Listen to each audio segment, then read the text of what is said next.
Good morning, everybody. Welcome to your Rangers Review morning briefing. It is Monday, the 14th of July. I'm Derek Clark. I'm joined this morning by Stevie Clifford. How goes it, Stevie? I'm good, mate. I'm good. It is pouring today, which is somewhat a relief after it being so warm all weekend. But I just got soaked taking the rubbish out. It was one of those expected things when you open the door and you're just like, oh, I never even checked. So, but yeah, I hope everybody had a good weekend, enjoyed the weather while we had it, and ready to attack another week, as they say. Absolutely, and it's I'm longing for rain. I've got to admit, it's been hitting on 30 degrees the last few days down here. So very much looking forward to a bit of wetness if that can be achieved. That would be absolutely fantastic. Of course, people are tuning in because they want to hear about Rangers. Before we crack on, a quick word as ever for our podcast sponsors, the great guys at Willows Fencing.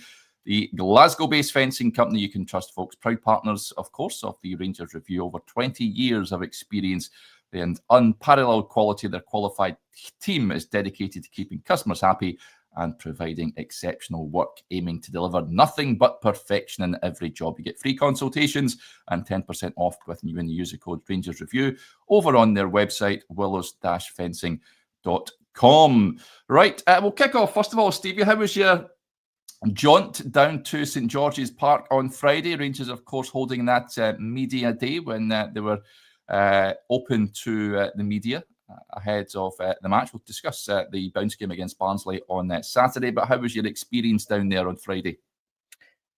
Listen, what a fantastic facility that is, Derek. That's the words I'm trying to get out. Unbelievable place. Pitches are like bowling greens, absolutely pristine. A mix of hybrid. I was actually talking to the groundsman.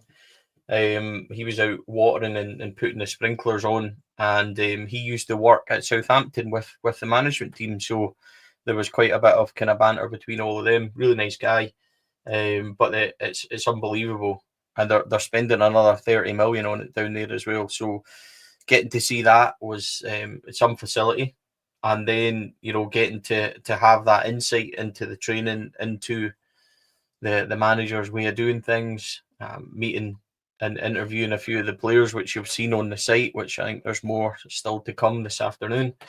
And a really worthwhile trip, and thoroughly enjoyed it, Derek. Thoroughly enjoyed it. I've never seen anyone as happy as Joshua when he was watching training. That must have been like Christmas time for him, because he was overjoyed.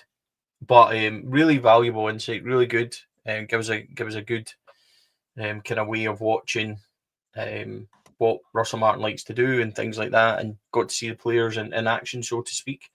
So yeah, look, thoroughly enjoyed it. Really worthwhile trip. I've never done one of these before, and all my time is kind of doing the fan side of it. So it was really nice to watch and nice to see, and really worthwhile trip. Excellent stuff. And of course, they rounded off their week down at St George's Park with a bounce game against Barnsley on the Saturday. 1-1 draw, Danilo scoring for Rangers, and then Barnsley scoring a goal that I don't want to see Rangers conceding, but I worry we might be seeing a few goals like that, given that Russell Martin's style of play. Seen the snippets of the game, Stevie. Again, it's just one of those ones where it's all about fitness at this stage. I mean, I think there's going to be some bounce games, if I'm not mistaken, before the game against Panathinaikos coming up. I've said it before, I would have liked more proper pre-season friendlies in place before that game. I'm just a bit apprehensive. I think Rangers might be a little undercooked heading into that game. But what do you make of the Barnsley workout? Well, probably just what you were saying as well, Derek. I mean, if we're going to have a wider conversation, I don't think we're going to be ready either. And particularly in the personnel and the way that he wants to set up. So that's maybe a conversation for later on in the show. But with regards to Barnsley, it's a bounce game. I'm not overly up nor down. Having seen them in training and things like that, I think it's clear that we're currently operating without any wide men and without any forwards, and that is a big problem for us in the way that he wants to play. So until that's rectified, I don't think we're going to be able to be firing at all cylinders and on all power, and that's a big concern to me. The Gassama, will he, won't he, kind of link. We'll need to figure out where we are with that, because we need more than one winger. So we really need to get that sorted and prioritised quickly over the coming days to try and have somebody in, or more than one in, by the time we play Panathinaikos. So those are the big concerns. With Barnsley, it's a fitness thing. You want to get 45, 60 minutes in for most of these players, which they got. They lost a really poor goal, which, like you, I'm concerned we're going to see a bit about this season. So we just need to tighten up on those things, and we need to become more clinical and more of a threat. I seen enough to be able to like a few of the moves they've done. They're trying to exploit spaces, they're trying to get down the line and stuff like that. But when your forward line, which you depend on so much, and his setup isn't the way it needs to be, or even close to it, then I don't think it can succeed. So those are the big issues for me, the kind of burning issues at this moment in time.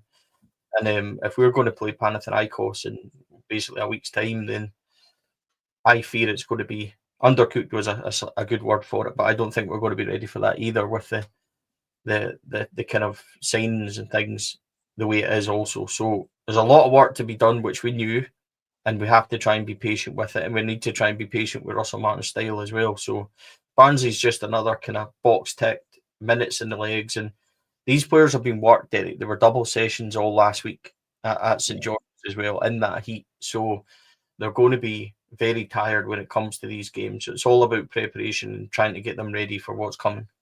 Yeah, lots of comments coming in. I'll address this. Jim says, when is the last day to register players for next week's game? The 17th it is, Jim. So a few days' time for Rangers to submit the squad for that first leg. This point Eric, from Mac. Sorry, just to say on that, you're absolutely right. It is the 17th, but they can make 2 changes up until the night before as well. So name the squad, and then if they were to sign players after that, they can swap it about slightly with 2 additions or changes.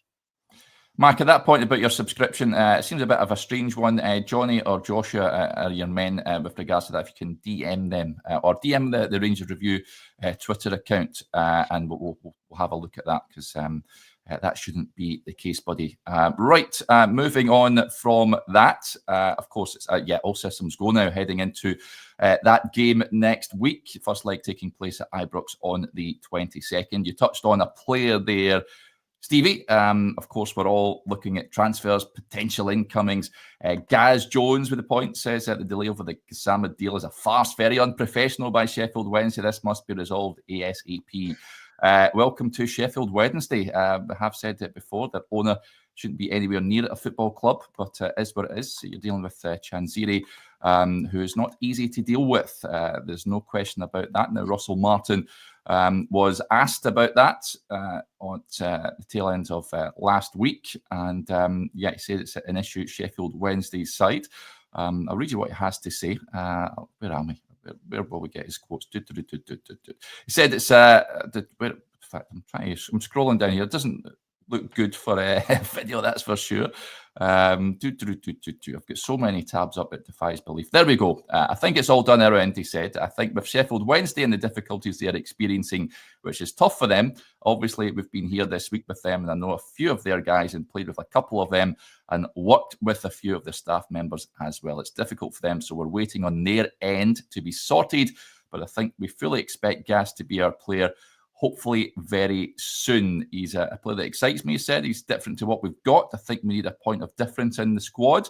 We need a few, and he'll be one of them, hopefully. Seen reports this morning, Danny Rule, it was expected he would be departing Sheffield Wednesday, the head coach, taking training this morning, and there is murmurs that a takeover could be on the horizon for Sheffield Wednesday as well. But you just want this one over the line, Stevie, get him in, and then get him mixed with the squad heading up to that Panathinaikos game. You can understand why there's many fans feeling a little bit apprehensive about this one. Yeah, I can, and to be honest, from our point of view, it's a right pain, but nothing that Rangers have done has put us in this position. But unfortunately for Rangers, that the longer this goes on, we're going to have to get a decision made either way. They may feel that he's too big an asset to lose, and they could get a whole lot more money for him. So it is worth keeping a hold of him and holding tight. So that's difficult for us, but we can't allow that situation to rumble on for weeks and weeks. No. So it's a difficult one. I would hope that people stick to the agreements that have been made, and we go from there, because I'm pretty sure that that's exactly how it was. Rangers and Sheffield Wednesday made that agreement. It's all done and dusted. It goes back to Sheffield Wednesday to dot the I's and cross the T's, so to speak. And they haven't done that, and they've left Rangers in limbo. So the manager was very clear in how he spoke, wanting them to become a Rangers player. So we just need to wait and see how that turns out, Derek. But I'm apprehensive. I think the longer that goes on without hearing anything, we left St George's without it being completed.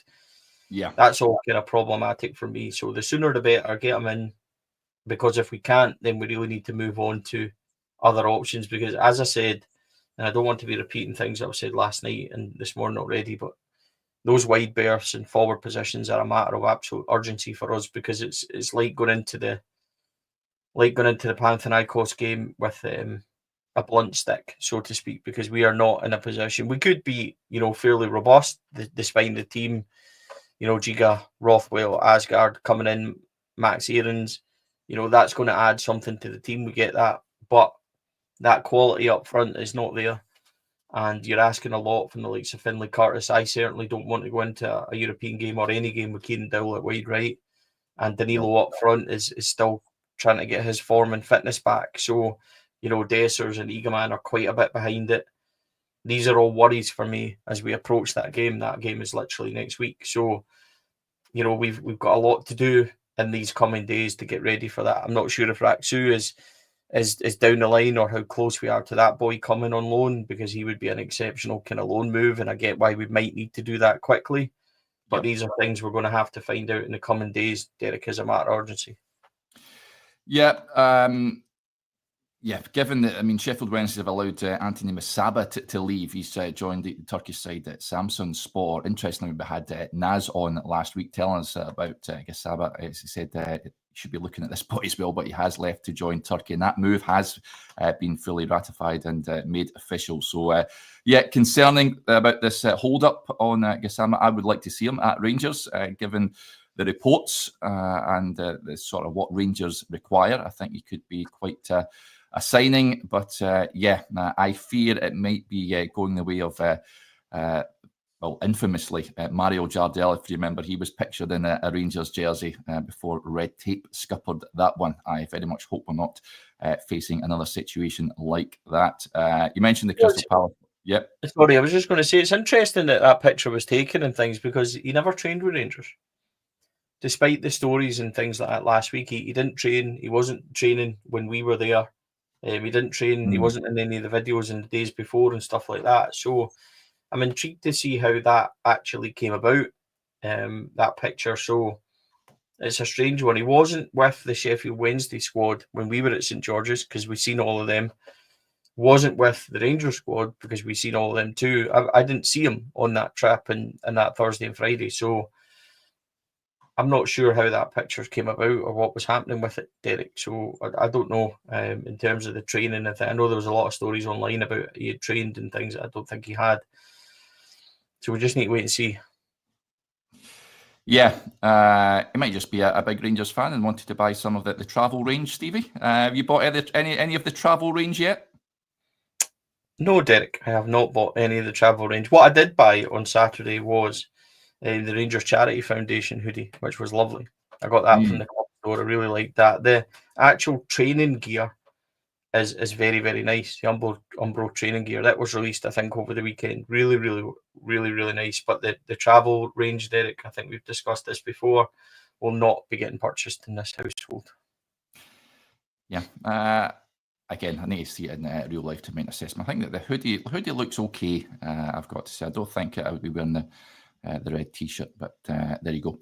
Moving on, staying with, I mentioned that boys joined the team in Turkey because That moves us nicely on. Reports from Turkey, Stevie, from the publication Aja Spor, claim that Trabzonspor, who seem to be turning into a Rangers retirement home for players after bringing John Lundstrom and Borna Barisic there last summer. Fair to say neither of them haven't really impressed, but apparently Trabzonspor keen on John Souttar. Of course, he only has a year left on his Ibrox deal.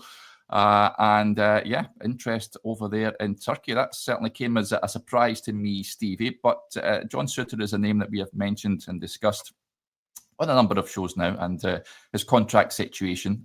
He's been asked about that. He's been quizzed about the situation. I think he said he was pretty relaxed about it, and no real conversations had been had. That was at the tail end of last season. This is an interesting one because where does he fit into Russell Martin's 11? Will he get as many games as he would like? Is it maybe time for Rangers to part ways? Where do you stand on that one?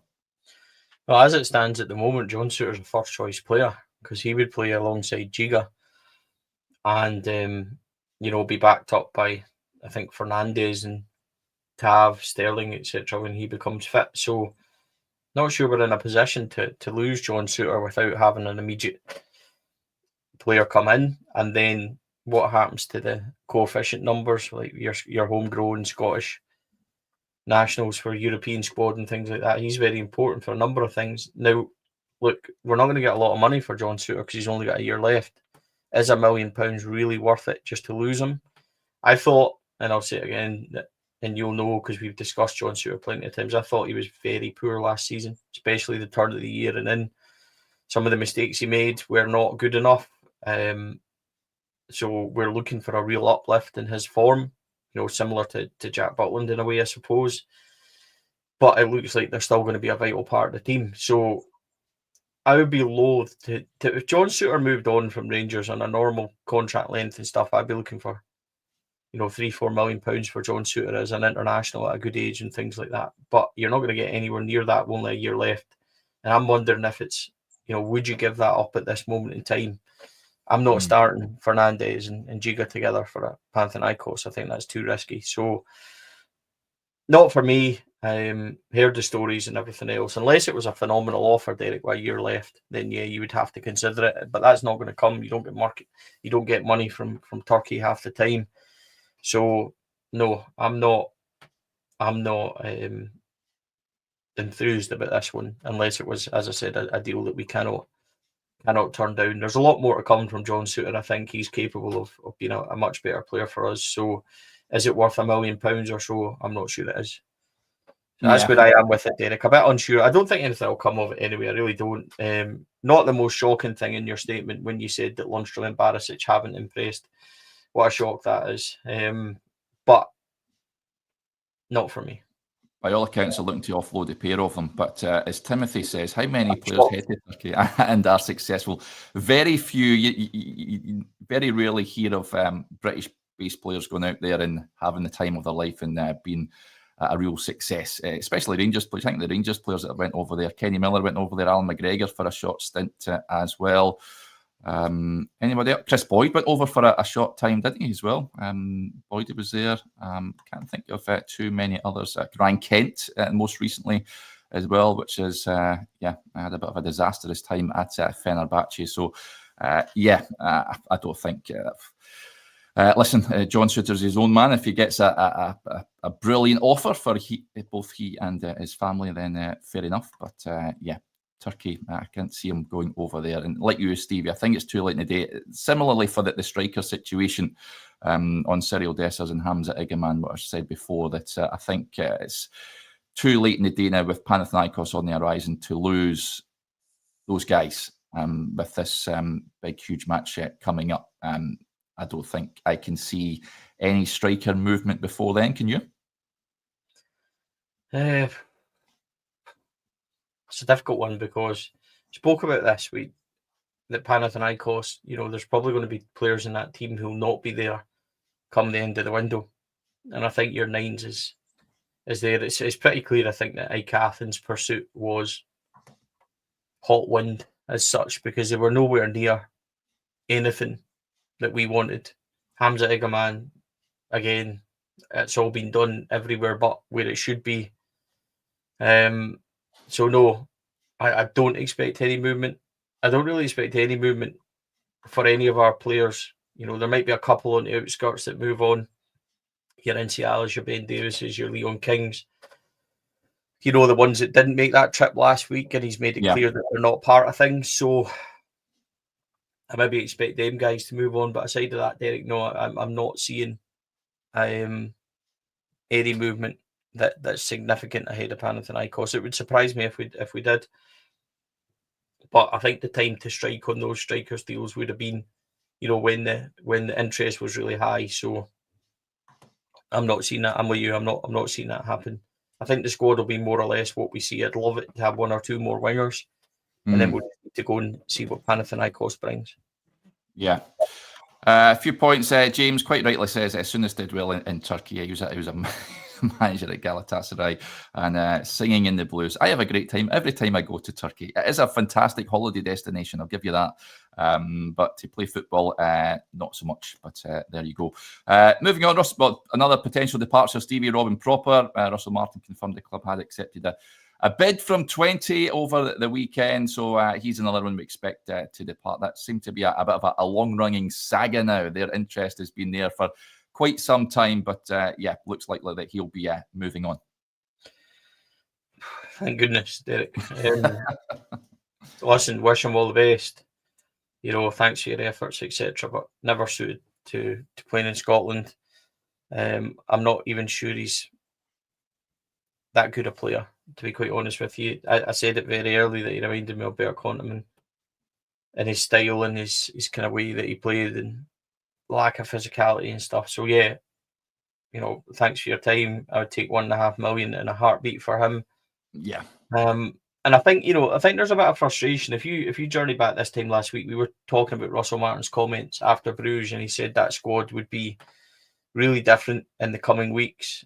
Players will depart. And we've been hearing that now for the last couple of weeks from Russell Martin. And I think he'll be frustrated about the speed of this. Finally they get that offer that's been talked about from 20.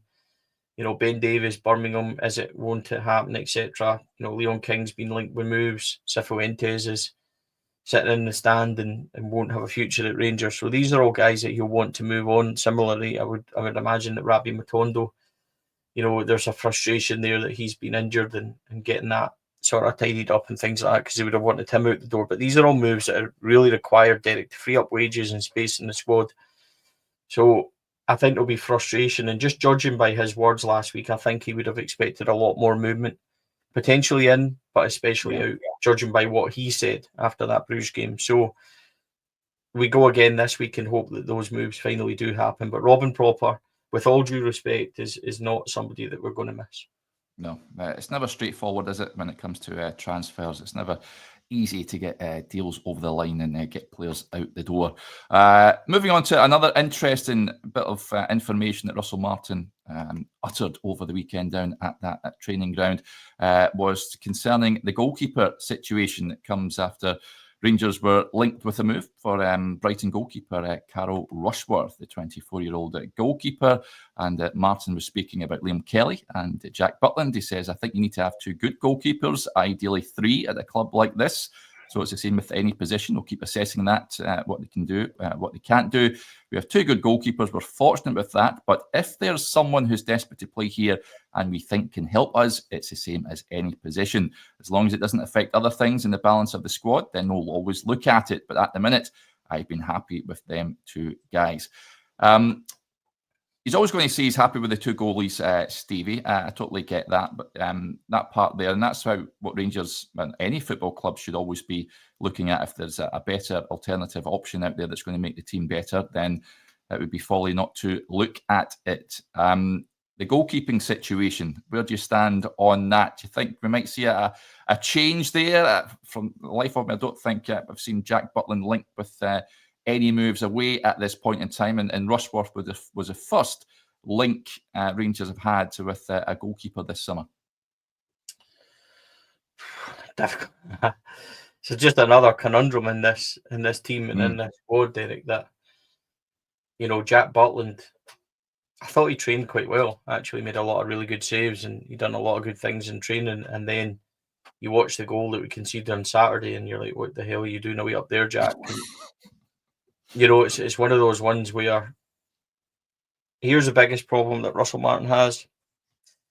This fan base has absolutely no confidence in a number of these players that are most likely going to play against Panathinaikos: Jack Butland, James Tavernier, John Souttar, most likely Cyril Dessers. And if it goes wrong, the criticism will be immense. It will be intense. And, all the stuff will come out. We thought this was going to be a rebuild. We thought this was that. So much for these and so much for this and that. And it'll be fierce. But that's Russell Martin's problem to negotiate, because if he starts Panathinaikos with Jack Butland's capable, more than capable of having a 10 out of 10 performance.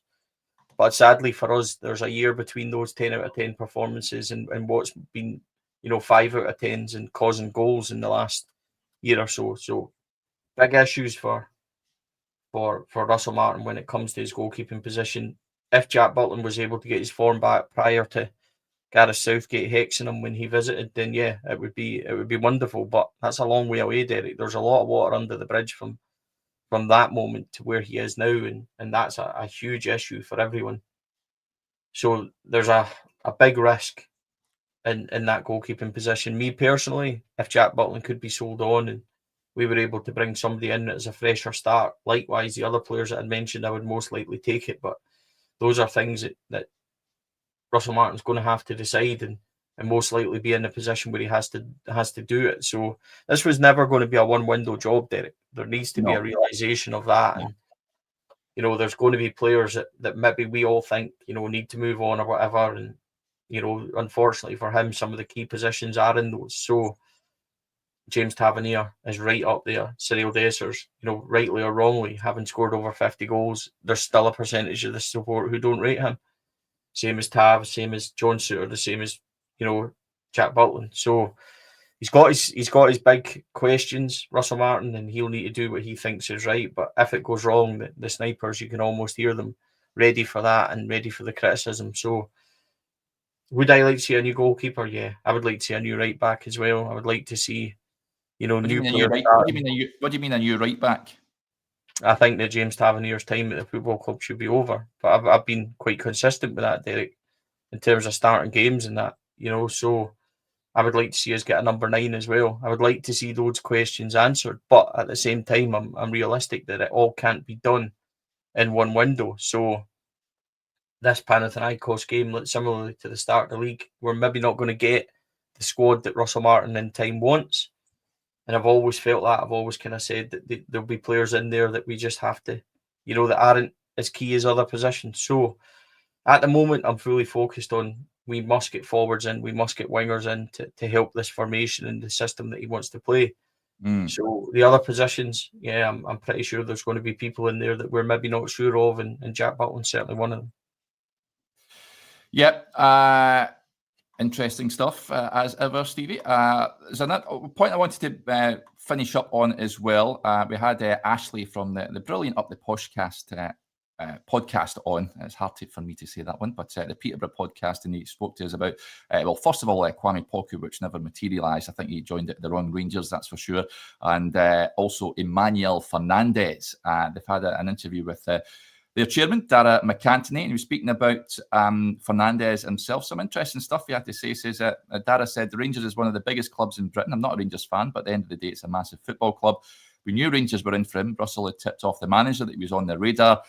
Barry had been working on it for 5 weeks, but here's the thing, that's Barry Fry. But here's the thing, there was an Italian club that just got promoted from Serie B or whatever it's called that were also at the table bidding in the many bidders. Here's what will blow your mind. A lot of recruitment now is data-driven. If you look at the data sites and look at centre-halves under 24, that have 68+% aerial win rate, Manny is way up there. Throw in the fact that people would watch the Everton game in the Cup, the Birmingham game at Wembley. You look at Manny in those games, I think Manny will kill it in Scotland. I think Rangers have got a bargain and will make millions more. Good to hear. Dara always speaks sense. I do enjoy listening to what he has to say, Stevie. A very honest guy. He's done well out of that deal and many other players that have left Peterborough. But yeah, let's hope he's right. Yeah, let's hope he is, because their fans weren't exactly singing from the same hymn sheet, were they? So when it came to Manny Fernandez, we've already seen an insight.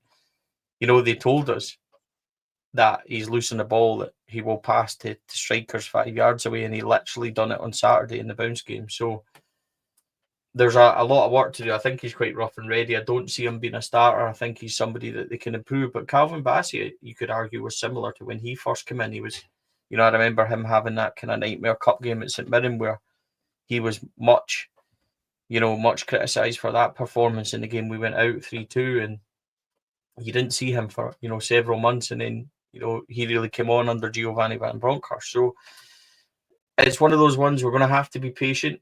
We're going to have to give him appropriate game time and, maybe accept that he is going to be a bit rough and ready. He looks like he can handle himself. He dealt with Anderlecht striker well. I've spoke about that last week quite a bit. And he was quite calm, but it's maybe a concentration thing. And he has to learn to get up to speed with that, Derek. So yeah, we spent a lot of money on him. And there's a big investment there. And we're just going to have to hope that it works out. I can't honestly tell you that I know a lot about the boy. There is an interview on Rangers Review and Four Lads and stuff coming up at 12 today with him, which you can hear a bit more about him and his upbringing and Rangers and stuff like that. And that's an interesting thing. But like everybody, Derek, you're hoping that the scouts and Rangers have done their homework on him, and we'll just need to wait and see. Yep. Right, we'll wrap up with this. Notice this comment from Peggy. She says, Derek, a shout out for Mandy, who's a regular on the Rangers Review. She's having a big up this week. Good luck, Mandy. Hopefully it goes well and you're back fighting fit soon. I know that you tune in regularly. So, everyone at the Rangers Review wishes you all the best this week. And we'll wrap up there. Big thank you to Stevie as ever. Thank you to you all for tuning in to the show. Those of you that are Rangers Review extra members, we'll record our weekly Q&A this afternoon. We'll record at 1 p.m. If that's okay with you guys. I'll pop out the link on the community page a little later on, and we'll go live at 1. So we'll chat then. If I don't speak to you, enjoy your Monday, whatever you are up to. You up to much today, Stevie? No, we are children and I don't know, Minecraft, games, everything else that drives you wild on a holiday. We'll be doing Lego everywhere, standing on all sorts. So no, should be fine. Hope everybody has a good day and a good week. Yep, absolutely. Right, folks, speak to you later on. Bye for now.